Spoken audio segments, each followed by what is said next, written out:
I suppose in the interest of time, we might start as per, right on 3 o'clock. I think, yeah, I can see the numbers jumping up at the bottom there. Guys, welcome back. As always, we love having you here. We know some people come some weeks and not others. I've been getting lots of emails from people saying they've even downloaded and had a listen to some of the talks offline, which is fantastic.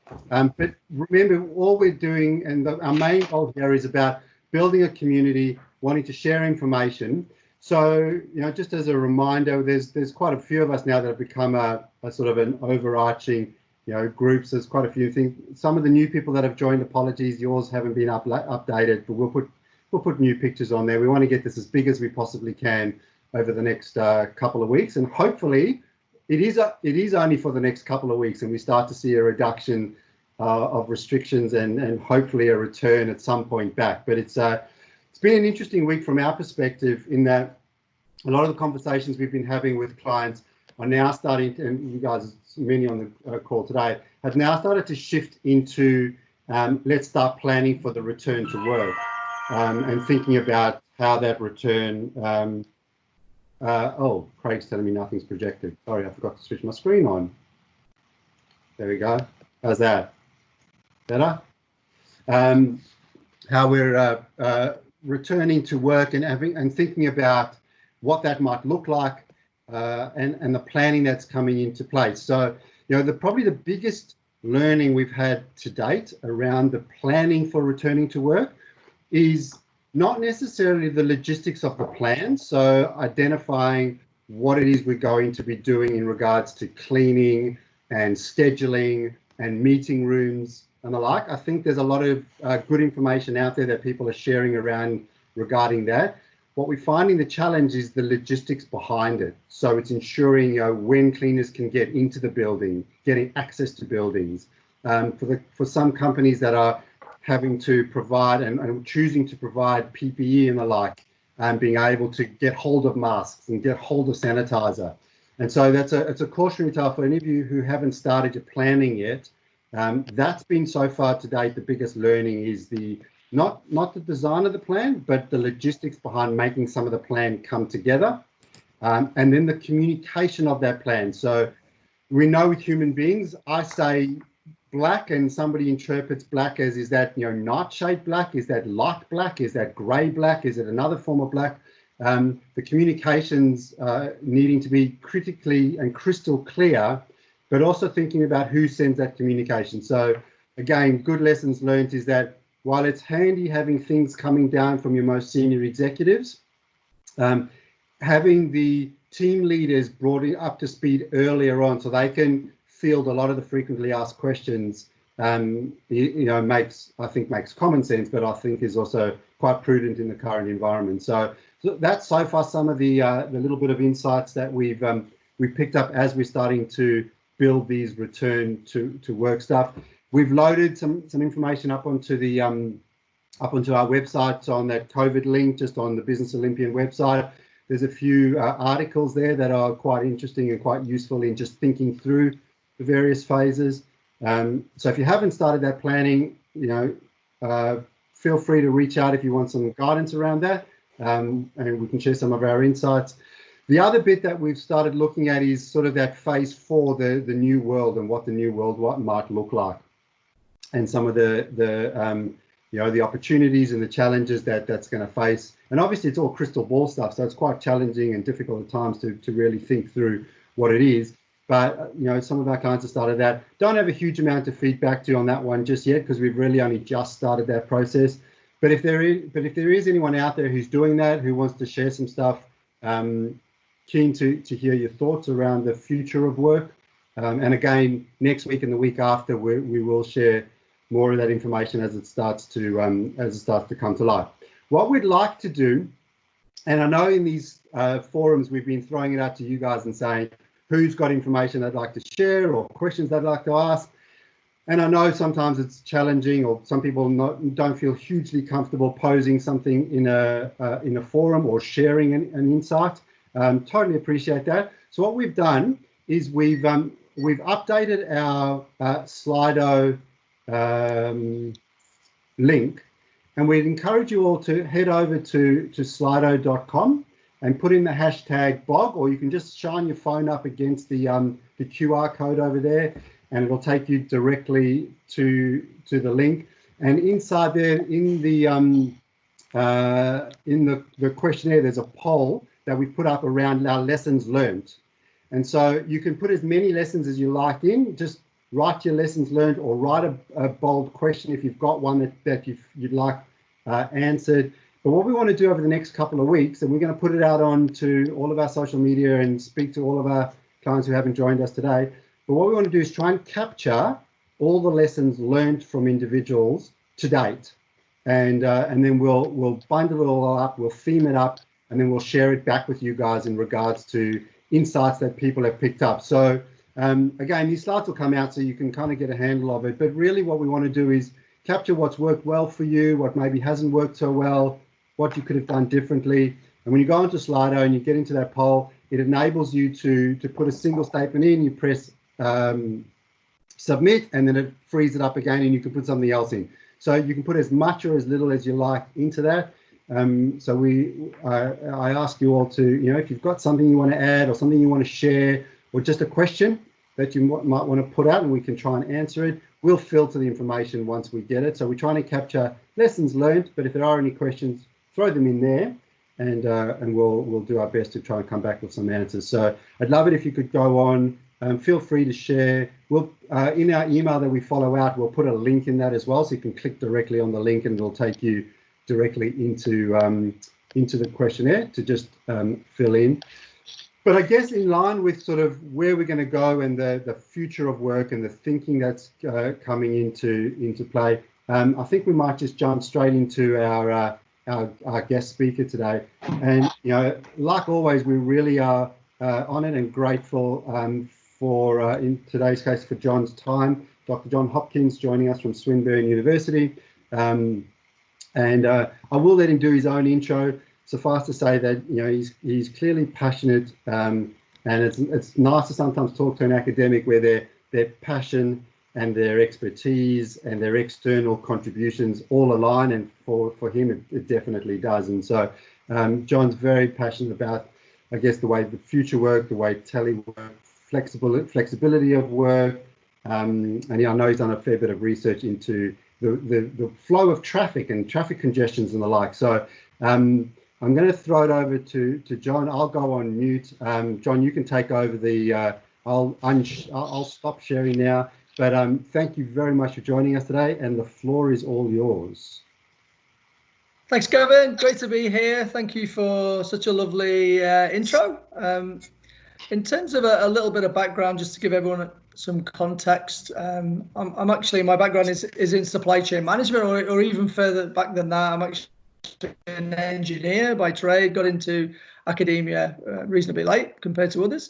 But my interest has been mainly supply chain management for the last, 15 years or so. That's what my PhD's in.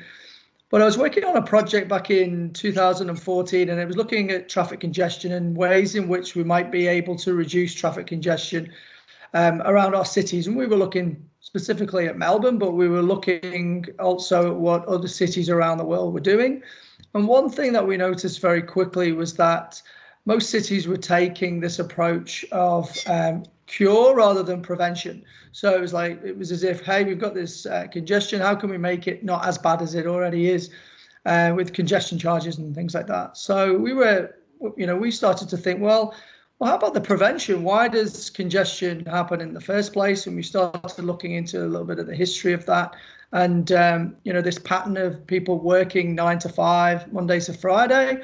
And that goes, way back to the almost 100 years ago, back to the first production lines. It's linked to religion and all kinds of things that probably aren't quite as relevant today as they were back then. And of course, what we've got today is a whole wealth of digital tools that enable us to perform a lot of our work outside of the office or the factory. So back then, work was a building, a place that you actually went to, whereas work now is more a task.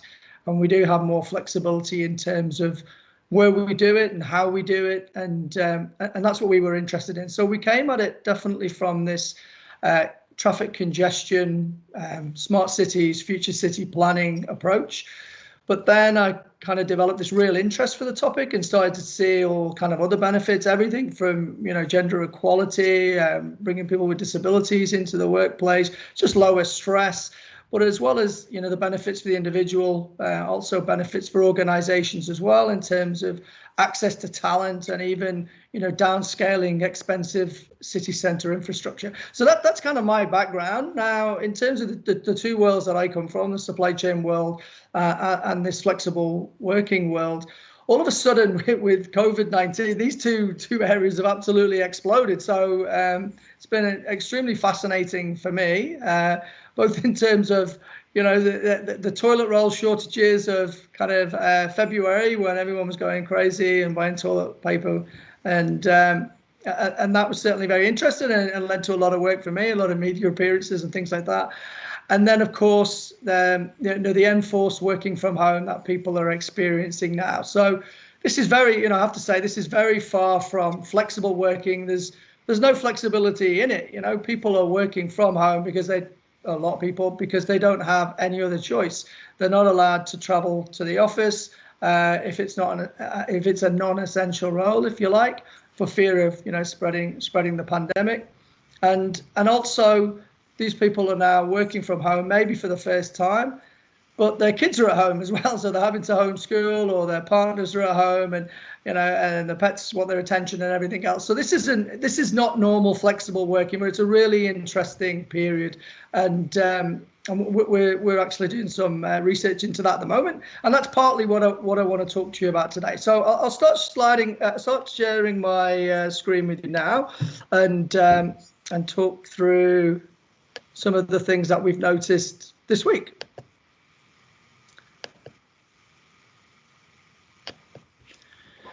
So yeah, so in terms of a little bit more of my background, so I'm a senior lecturer and innovation fellow at Swinburne University. I've been there for 6 years or so, but I've been in Australia 11 years now. I'm from Liverpool in the UK originally. For any of you know your UK accents, you probably picked that one straight away.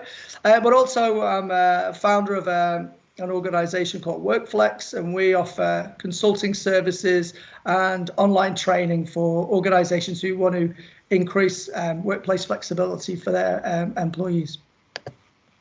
So in terms of the background I just mentioned, so the real focus for me going back as far as 2014 was more around how we can leverage from people not traveling to work as often and what the benefits might be in terms of congestion. And that resulted in a couple of academic papers, one of which I'll talk about. This is a survey going back in 2016, so 4 years ago now. But it's a good context for what's happening at the moment. So back then we did a survey. This was for Melbourne CBD workers. It was probably quite reflective of most cities, certainly in Australia, if not other parts of the world. So there was 58% male respondees, a good mix in terms of age, mostly from the financial services sector. So a lot of the larger companies in the CBD, the likes of your ANZ, NABs, etc., participating. But the interesting thing that I wanted to show you on this slide was the little pie chart in the bottom right. So in terms of what we saw back in 2016 was that 64% of knowledge workers, CBD workers back then, were permitted to work from home, okay, but 34% weren't. And of those 64%, the average worked out almost exactly one. It was like 1.1 days. So of those 64%, the ones who were working from home, on average, they worked home once a week. But if we look at the tasks that they did, their job, and broke it down, they estimated, again, on average, that about 50% of their job could be done from anywhere. So they didn't necessarily need to travel into the city to do it. So even though they only work from home once a week, they could do it more often. They could do it, up to kind of 5 days a fortnight. So that was quite interesting. And then even the ones who currently weren't allowed to work remotely, work from home, that 34%, even they said around 50% of their job could actually be done from anywhere. They just were not permitted by their management to do that. So that gives you some context into some research we did a few years back. I meant to say as well, sorry, if this is meant to be very informal. If any of you want to jump in at any time with questions, please feel free. Maybe Gavin, you could keep an eye on Slido or the chat and feed me some questions if you see anything good. I'm a really bad multitasker, so if you could feed those to me, that would be great. That actually shows you the breakdown in terms of what people in 2016 saw as the perfect balance. So if you look at that scale, very few people wanted to work remotely all of the time. So that's a very, very low amount. Similarly, pretty low amount in terms of people who wanted to be in the office full time as well. So it was all around this kind of, 20, 30, 40, 50% mark was seen as being the sweet spot. Okay, so that was the 2016 research. Now, obviously, this has really accelerated in the last couple of months. So starting in China with the factories closing down, people being shifted away from their places of work, but in order for business continuity, having to set up at home. And I've heard some amazing stories in the last couple of months as well, in terms of 1 year IT projects that have been done in 1 week, and or plans that companies had that never really happened, but then all of a sudden it is happening. And also people who've been told that there's no flexibility in their job, there's no way that they can come in at 11 o'clock every day and go home at 7 p.m. It's just not possible, or you can't work from home 1 day a week. Now they're working from home full time. So it's very interesting. It will be very interesting to see what happens when this is all over, because it's going to be very difficult to tell those people that they can't work from home anymore, or they can't come in or work from home in the morning and come into the office for a meeting in the afternoon, because they've been doing it for the last 3 months or so. So we were very interested in that. So we've sent out a new survey only less than 3 days ago now to look at what trends are at the moment. So what we wanted to capture is a whole host of things, but mainly how often people worked from home before COVID-19, how often they're working from home during COVID-19, and then how often they think they will work from home after COVID-19. So that's one of the main things we wanted to find out. Also, we were interested in finding out what competencies were around how comfortable people were in using online collaboration and communication tools. So had they used it before? How did they rank themselves? How much did they think about security in terms of when they're working from home? And also we were interested in understanding what managers thought about how often their team or their employees would be working from home when things get back to normal. And there's a real specific reason for asking that question, in that what we found is when we talk to a lot of organizations, particularly the larger organizations, they will have a policy for employees to work from home, but the implementation of that policy is extremely inconsistent. So what we were finding is you might have team A and team B. They might do pretty much exactly the same thing, but they're working for different regions or different sectors or whatever it might be. But somebody in team A could make the same request as somebody in team B to, maybe one of the things I said before, start earlier or start later, or have a compressed week, work 4 long days and have a long weekend. And the responses can be quite different based on who the line manager is. So we see this consistency all the time. So we were very interested in hearing what managers specifically thought about how often their employees would work from home after COVID-19. So just to give you a quick preview of what I must say, this is very early days. I think we just had over 100 or so responses up to now. As I mentioned, this has only been going for like less than 3 days. I will send a link to Gavin. So if any of you want to participate, we'd love for you to, we'd love to hear from you. So this data is based on very small numbers. I think there were only, say, 73 participants by the time I put this together yesterday. The survey actually goes out to all Swinburne alumni members next week. There's tens of thousands there, so hopefully the numbers are going to jump. And then what we'll be able to talk about will obviously be a bit more statistically significant. But just to give you a very, very quick snapshot in terms of what we've seen in terms of the data so far. So if you look at the bar chart here, the grey is how often people work from home before COVID-19. So the largest group there was never. Okay, so 25 out of, let's say, 75, so a third of them never did it. Okay, the next group was sometimes, so sometimes being less than once a week, and then it kind of drops down to 1 day a week, 2 days a week, 3 days a week, 4 days a week, 5 days a week. Now if you look at how how often people now predict they will work from home after COVID-19, it completely changes. So the number of people who think they will never work from home during COVID-19 is down about 6 or less than 10%, rising up to sometimes and even 2 days. So the vast majority there, so 20 odd out of 70, so 40 odd percent, think that they will work from home 2 days a week, as compared to a third saying that they would never do it. So there's a big shift towards what people think is going to happen after COVID-19.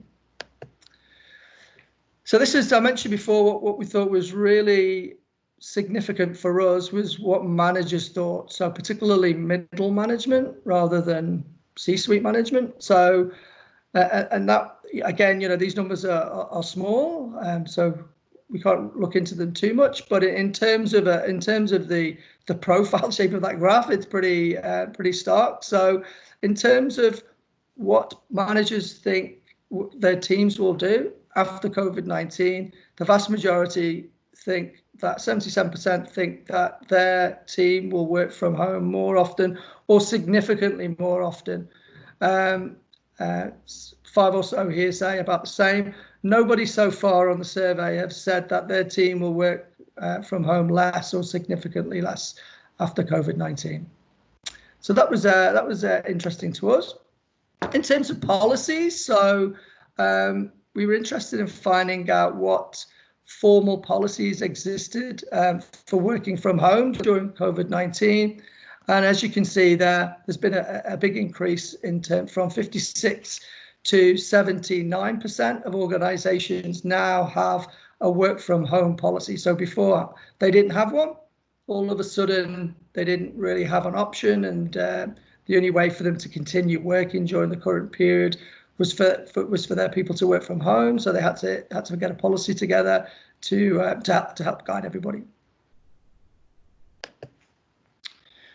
So I mentioned about tools. So we were interested in learning how comfortable people were working online and using things like Teams or that's another thing as well that we've noticed. This is even internally. I don't know whether you guys are the same, but in terms of the lack of consistency in what tools people use, even internally. So with my Swinburne hat on, we have the Office 365 suite of tools, so Teams and all the Microsoft tools.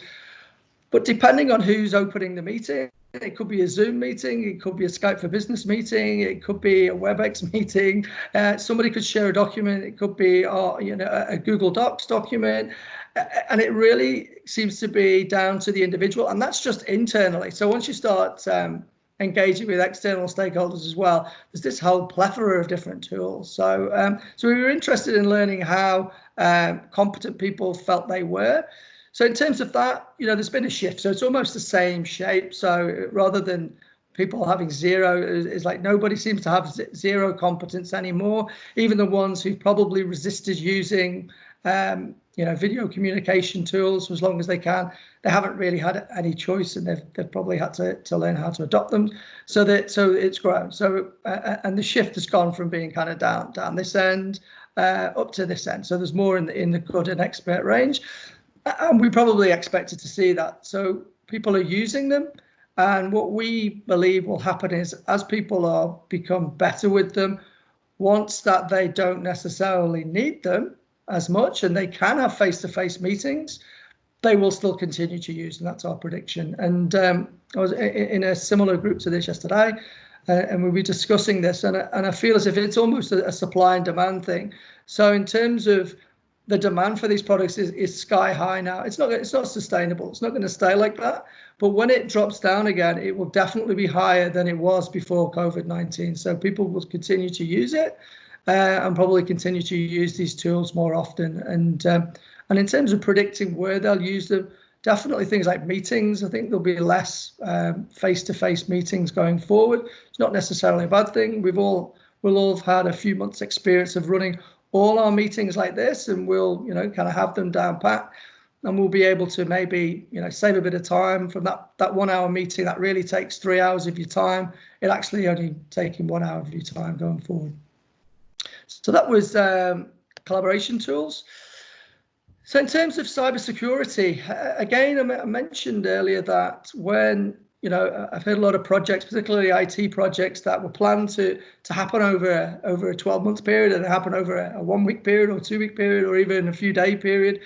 And that's great. But you can't do a 1 year project in 2 weeks and expect it to be as robust as it would have been if you'd had 12 months. So what we believe is going to happen here is that this is for business continuity. People, at short notice needed to move from physical to virtual, so they did whatever they could. Okay, so we're now in a kind of a bit of a holding pattern. I think most of the change and disruption that was going to happen has happened. Well, we've moved from the office to our dining room or kitchen or wherever we are now, and we've been there for the last few weeks. So not too much has changed then. But what will be interesting to see now is that things like security for an operations manager probably wasn't very high on their agenda. They'll leave that to the IT guys, kind of thing. But that will become more and more important. So now that the operation is still up and running in the virtual world, and we're preparing for the transition back again, hopefully not too far away, things like security and another thing as well is reliability. So right now, we're all here, and I feel a little bit underdressed in terms of seeing some of the other backgrounds that are going on today. They look pretty cool. But, we're all struggling at home. We're all, we've all got limited bandwidth. We've got kids using Netflix, or, our partners also running a video conference right now. And, things are dropping out, and, we can have some poor tools. There's also like spinning the roulette wheel. I've got no idea what time's going to be good and what's not going to be good.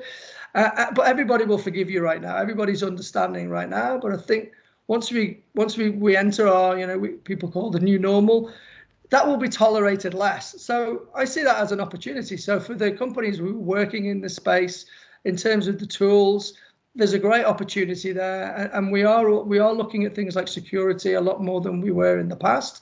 The media are also looking at it. I remember reading an article a few weeks ago about one particular product, and Elon Musk had said all his employees shouldn't be using it because the data is being encrypted via China. Whether there's any truth in it, most of us will probably never know. But there's more focus on that. So we've got the operational side kind of up and running.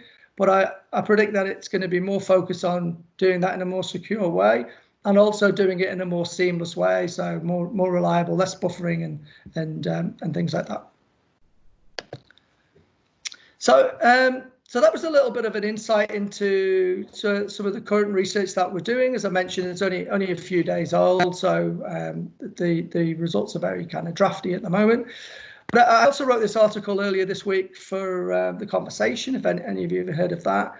And I was asked to make some predictions in terms of if people do continue to work from home more often. And we kind of worked on a premise that if everybody who wasn't working from home ever before did it once a week, or those who worked once a week or twice a week did it twice a week or 3 times a week, a slight increase, what impact would that have?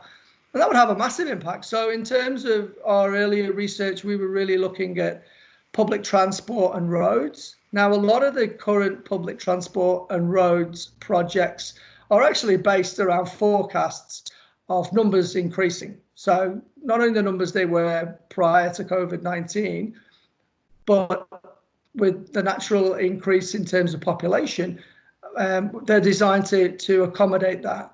Now, if all of a sudden numbers dropped off by 20%, is there actually a need for those projects right now? Or could they be deferred?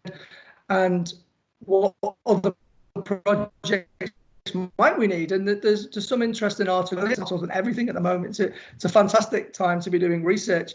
But we were looking at some stories coming out of the UK that looked at energy usage and the fact that the energy grid is designed in such a way to serve the city.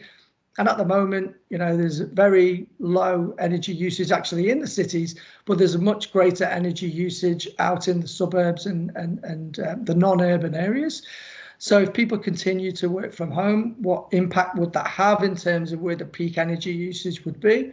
And I'm not saying people are going to continue to work from home 5 days a week. That's definitely not going to happen.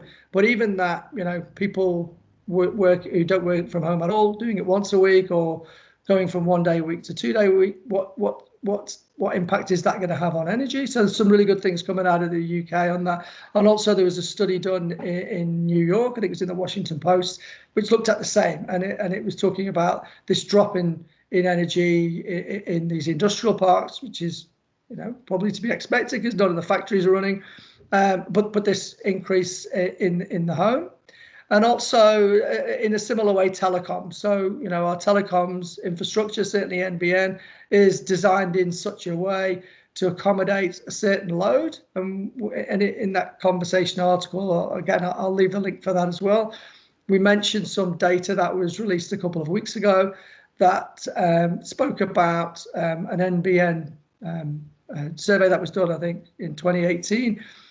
And one thing that wasn't in there, one part of the modeling that was missed was uploads. So downloads there's a lot of data on downloads and expectations, and we look okay even at the moment, although things are slowing down a little bit in terms of bandwidth. But uploads hadn't really been modeled. So if people were working from home, how would that impact uploads? Now, if any of you in the same situation to me and you do a quick kind of Google speed check on your internet, the difference between downloads and uploads is huge. I can, on a good day, I can maybe have 50 megabytes per second download speed, but upload speed will still be less than 1. So what impact would that have going forward if more people are working from home more often? And even part of a broader issue than that as well is if people are traveling to the city less often for work, a lot of us pick where we work pick where we live based on where we work. So if we don't need to travel as often into the office, into the city, maybe we would like to live further away from the city, we can buy a bigger house there, it's more affordable there. And the government has been, not just here, governments around the world have been really aiming for this decentralization of cities for a long time anyway. So maybe this could be part of the catalyst for that. So that's pretty much what I wanted to say today, guys. So if any of you have any questions, please feel free. I'll unshare my screen now. John, thank you so much. I might get it started with a question, and hopefully that'll warm other people up. I guess it's partly around design, but in your questionnaire, that survey that's going out, is there any mechanism by which you can then measure productivity from staying at home, not just not staying at home, working from home, and how you might measure productivity? And it's a two-part question. So there's some groups where it's quite easy to measure productivity. So if you're doing call center from home, you can kind of measure calls, time on call, and the like, as opposed to others around us who, productivity is how much I get written on my piece of paper, whatever it might be. So just interested your insights around productivity and working from home. Yeah, look, we have included a question on productivity, and we've also included a question on the number of hours worked at home currently compared to the number of hours, previously, typically in the office. And the number of hours, again, this is very early and, we don't have anywhere near enough data to comment fully, but it looks like the productivity in terms of the number of hours worked seems to have gone up. So people are working more or longer hours at home than they normally would work in the office. But productivity has stayed about the same.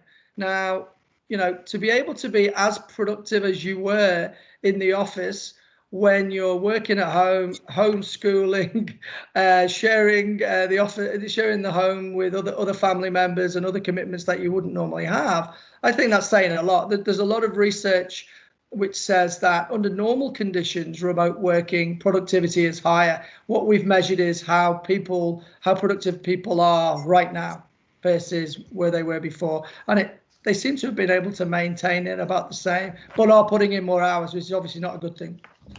Lisa on the chat made actually a good point as well, which I'll just share and then just comment as well. And the productivity, does that then correlate with job satisfaction? So yeah, so we have separate. What we haven't done so far is kind of cross-tabulate the different results, but we have asked in terms of, there's a lot of things, even in terms of anxiety. How do people feel as if they've had an increase in anxiety since COVID-19? We've asked about relationship in between the employee and management in terms of how much support they've been offered, feedback, whether they've got clear structure and objectives in terms of what they're doing, and happiness as well. So all those things are in there. I've got one last one, and then I'll throw it over to everyone else. Once you finish the survey, are you planning on doing an academic, scientific publication and a commercial one, or how can we get the data once you're finished with it all? Yeah, so that's a really good question. So the lead time for academic papers is too long.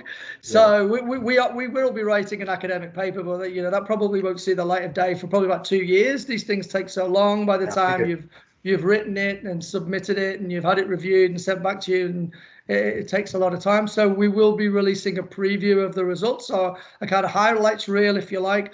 And that'll be coming through the WorkFlex site. So what we'll do is we'll put together a brief, and that'll be for the more kind of general population, general consumption.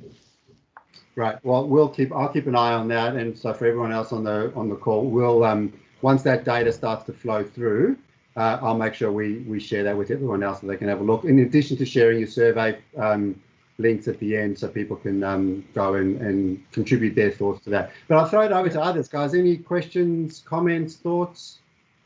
Happy for you to write them in, and I'll read them out. I was going to say, I had one other thing I probably didn't mention, was that we've also engaged with an academic from another university, and we're having our survey translated into Mandarin, Mandarin or Cantonese, I think it's Mandarin. So we want to capture some data in China as well, and we're particularly interested in that, and being able to do a compare and contrast. Even though they are slightly ahead of us, we'll have to kind of rephrase the survey somewhat. So there could be 2 reports and certainly 2 academic papers coming out of it. Excellent.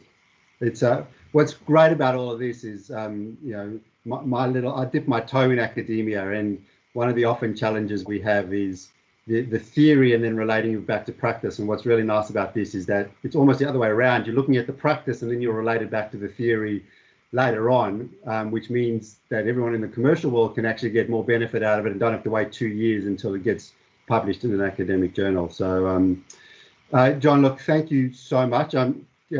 Generally speaking, people go nice and quiet, and then questions come to us in emails afterwards. But if there's any other thoughts or comments. Yep. Gavin, I'm sorry, I can't use Slido because I'm just driving at the moment, but I just had a quick question. John, just in terms of your research on traffic and sort of the human movement and the changes that are happening, are you also looking at sort of the flow through in terms of economic impacts of that? Because obviously if there's less people coming into the cities, that will have commensurate impacts on businesses and that sort of thing. And so one of the things we're grappling with at the moment as a local government is thinking about, how do we balance those benefits of changed human movement with the challenges that it brings in terms of economic adjustment that is core. Yeah, look, that's a really, really good question. The principal focus of our work is not necessarily on the economic side, but I really like your use of the word adjustment, because I think it is an adjustment. Because in terms of where people are spending, and again, this is a project for somebody else, but I think it'd be a really interesting one. I think that what might be lost in place A will be gained in place B, and that goes back into that that decentralization argument as well, in that building up economies outside of the CBD in these non-urban areas or likewise. John, another question that's come through. I'm taking the question, Steve, and I'm just predicting it into the future a little bit. That you made a point around more hours being spent now. But there's other factors in place. There's kids and stuff, project into the future, you know, and we see, you know, what's your thoughts or insights around actual change in working hours, whether it's like the standard 9 to 5, or does it now become we start at 11, finish at 2, and then get back on late? I mean, everyone's got their own different things, but interesting insights. If all the kids go back and there's less stresses and we're choosing to work from home, not forced to, do you think we're going to see a change in actual work hours and the way organizations create their work hours? Yeah, no, I definitely do. So that, you know, this is more about flexibility now. So I think we're going to see more, less of those what we call standard hours, and more measurement on outcomes. So here's what you got to do, and this is the date that you got to do it by, or this is the time that you got to do it by. And if you want to get up at 5 a.m. and do 2 hours, and then go for a run and take the dog for a walk and come back, and then come into the office and manage that, you know, manage your own 24-hour period your way. I think that we're going to see a lot more of that. And, you know, there's a lot of evidence out there in terms of different people operate in different ways. Some of us are really productive, or, you know, we really got our kind of creative head on in the evenings, you know, and what would be outside of 9 to 5. Or some of us may be great first thing in the morning, you know, we want to get up, have a run, we're fully energized at 6 a.m., which is, you know, 3 hours before what the traditional working day is. And that would accommodate for that. So it would accommodate people's strengths. But I don't think we're not going to, you know, we're not ready to move away from everybody being fully remote right now. People are definitely going to go back to the office. And there's good things about being in the office. You know, we can talk about collaboration, but we're not collaborating all the time either. You know, sometimes, like for me, sometimes I'm marking. The last thing I want to be what I want to be is around other people when I'm doing that. You know, I need to be away, and I can do that at home, or if you're doing a presentation or writing a report. You're not collaborating all the time. And something else that we've probably all realized over the last couple of months is you can actually collaborate online. You know, we've been using tools. I was doing a nice little exercise online with a couple of the guys from Vative, if you know them. And, you know, we were using this virtual Post-it notes online, and it was great. So probably, you know, about 90% as good as actually being in the same room as the other people. Well, under the present circumstances, it was a great brainstorming exercise. Right. Well, if there's no other thoughts, or Lisa just said she misses the incidental conversations. I think the chit chat is often what is missed. Yeah, no, I mean that's really interesting as well. And I think when you're moving something from the physical world into the virtual world, you're not just moving the work things into that. You know, you move the social things into that. And I've seen some great examples and participated in some really good examples over the last couple of months of having regular. In fact, I've seen some people from work more often during this period than I ever saw them before, because we have these kind of regular check-ins at 10 o'clock every day, and everyone kind of turns up with a cup of coffee, a cup of tea, and we have a bit of a chat. And from a social perspective, you might even learn a little. Well, I have learned, a little bit more about people, because you're seeing their living room, or their dog might jump in, and normally I would never even ask about their kind of home life, but all of a sudden it becomes the norm, because you can see their front room when they haven't got their fighter pilot background on, or their NBA crowd in the background. So we can manage relationships in this kind of virtual world. I'm not saying it's a replacement for the physical world. It isn't. But you know, under the current circumstances, pretty good. Oh, that's nice. And I think the other thing is the fact that you know, as younger people come into the job market, and they become managers, they've been born into a world where they've managed relationships in a virtual world their whole life, you know, so they're, you know, everything from, you know, friendships to dating to whatever, you know, they've grown into this world. So I think it'll become more and more the norm. But no, you know, definitely, I'm certainly looking forward to getting back to the office for certain things, but there's certainly other things that have worked out quite well in the virtual world as well. Yeah, just both Lachlan and Lisa mentioned that, I guess, that chit chat then relating to the cultural impact that it has on businesses, and the, you know, when we talk about the feel of a business and, you know, who you work for, and there's a lot of surveys that are done around organizations that people want to work for because of the culture of the business. Yeah. I imagine that those sort of conversations could be quite interesting and different over the next however many years as we see new cultures developing over time? Yeah, look, I'm lucky enough to have been a regular visitor to Dublin over the last few years. I take a group of students to Europe on a study tour. I've done that for the last 6 years or so. And there's a bit of a tech hub in Dublin. So pretty much the European headquarters of all the top tech firms are in Ireland. So certainly Google, Facebook, Apple are outside of Dublin, but they're in Ireland. And it'd be really interesting to see how Google are managing all this, because they're definitely seen as one of the front runners in terms of having this culture. It's everything that you see and hear and read about is true. You go there, all the free food and all the kind of games and all these theme rooms and everything there to kind of stimulate you. Well, people work bloody long hours there as well, so they're getting they get a lot of productivity from it.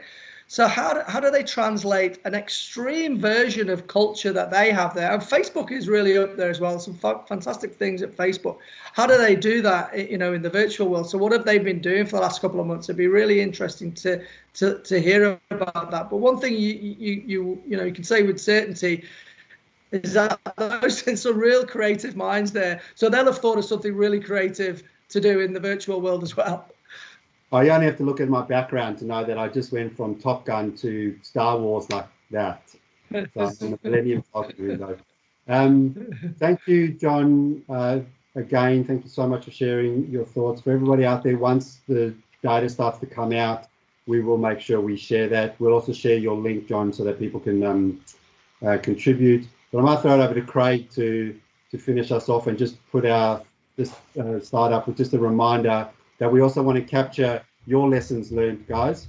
So please jump onto the slido.com and go to #BOG. Share with us your lessons learned over the last little while, and we'll collate all that information. Thanks, Gavin. Thanks, Gavin. Thanks, John. It was very, very interesting. And I think we do some work in Hong Kong, well, now virtually to Hong Kong, and they're a few weeks in front. So some of what you're saying resonates really well from what we're seeing in Hong Kong. So I think it's going to be fascinating here. And the Prime Minister just announced an hour ago that next Friday we're going to find out about our first reduction. So we'll see what that leads to. But next week, just to talk about what our next week's theme is, all around customers and customer impact. So we have a customer experience expert who's going to talk to us around how do you maintain the customer experience when you no longer have the physical storefront or you no longer have the physical contact centers, which will be quite interesting, because I know I've spent a lot of time on the phone with different companies recently, and to see how they've changed the way they interact is really interesting. So that's one. And Brooke, our second guest speaker next week, you're on mute. You might need to unmute first, Brooke.